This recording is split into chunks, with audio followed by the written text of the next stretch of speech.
信耶穌，祝佢哋喺嗰度。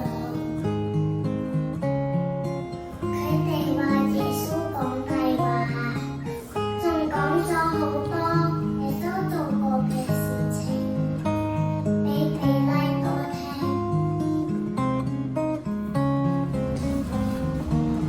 我聽到咁多都唔好覺得耶穌有做錯。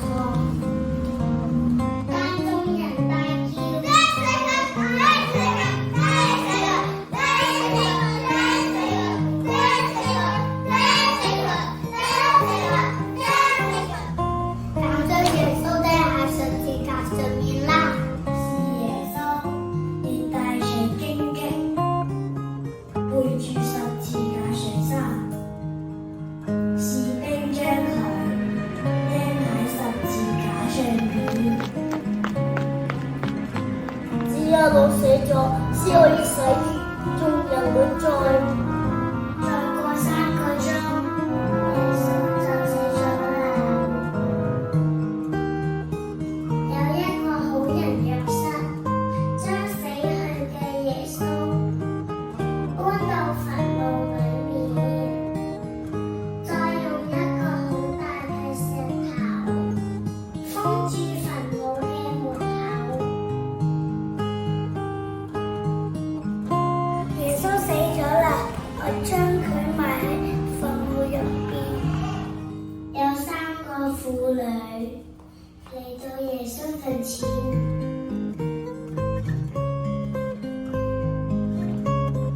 發現墳前嘅大石被移開咗。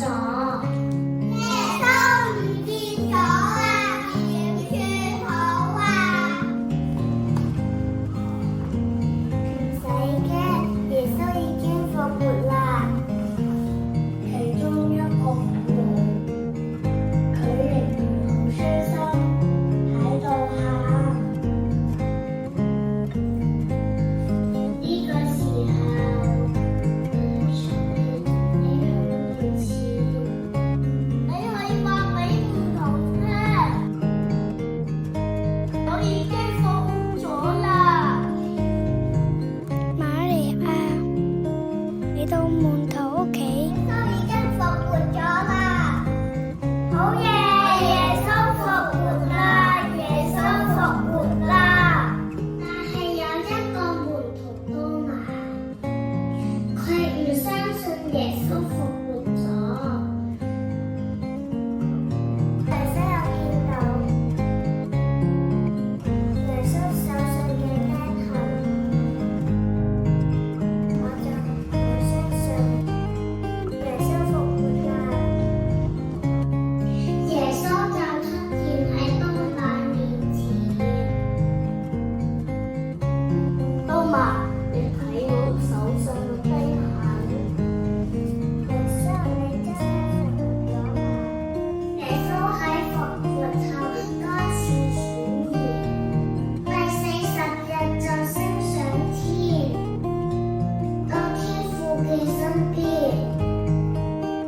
我哋會唱一首歌，叫做